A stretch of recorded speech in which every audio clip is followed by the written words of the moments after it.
The autumn mists lay thick across the road when Hans Burgner first heard of Eduard Anselmus Rochard, the famed physician whose reputation for miraculous cures had spread from Padua to Nuremberg. Rochard was said to restore reason to the mad, quell fevers that withered body and mind, and soothe tormented souls with whispered verses drawn from ancient Hermetic texts. Hans arrived at Rochard's garden-eroded mansion as twilight settled over the cobblestones.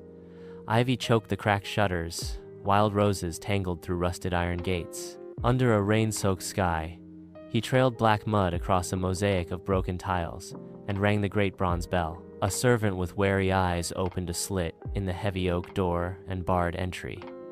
"State your business," the servant demanded. Hans squared his shoulders and replied in careful Latin, voice clear in the hush. "I seek Master Rochard's guidance. I come to learn the art of healing and to devote my life to the service of humankind." The door cracked open. Inside, corridors of polished marble and vaulted ceilings echoed Hans's heartbeat. The servant led him through halls lined with medicinal jars, past a courtyard where koi circled in a jade pool, until they came to a study lit by a single lamp. Rochard rose from behind a carved walnut desk, tall and angular, his robe embroidered with stylized serpents draped around him like midnight. His hair was iron gray, his cheeks sunken, yet his eyes glowed an uncanny green-blue as he regarded Hans. "Why should I teach you what centuries of study have barely revealed to me?" Rochard's tone was gentle but firm. Hans bowed. "Because I am prepared to sacrifice all comfort, fortune, even my namne to pursue knowledge that can relieve suffering and perhaps touch immortality." A slow smile curved Rochard's lips. "Bring me your curiosity, your courage, and whatever skill you already possess. Tomorrow at dawn, we begin."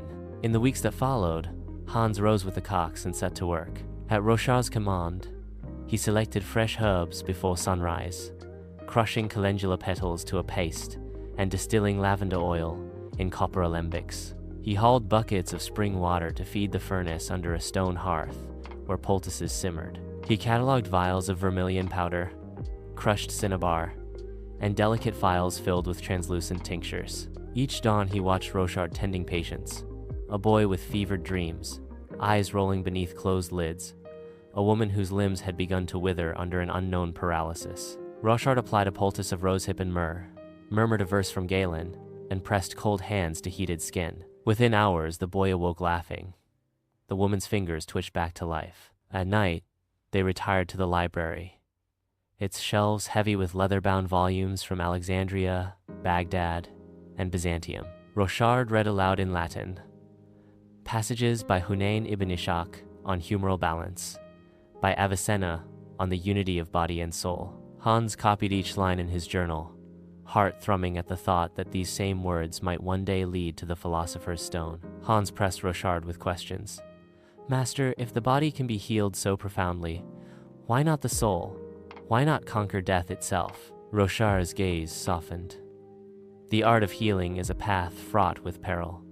To mend flesh is one thing, to transmute the spirit another altogether. You have begun well, but immortality demands a price higher than gold." One frost-bright evening, Hans's restlessness led him to Rochard's private desk. There, beneath layers of patient charts and prescription scrolls, lay a small journal bound in black leather, Tractatus Secretorum. Its pages were etched with circles of stars and diagrams of the alchemical stagas nigredo, albedo, citronidas, rubedo each, annotated in a spidery hand. As candlelight trembled across the leather cover, Hans's pulse thundered.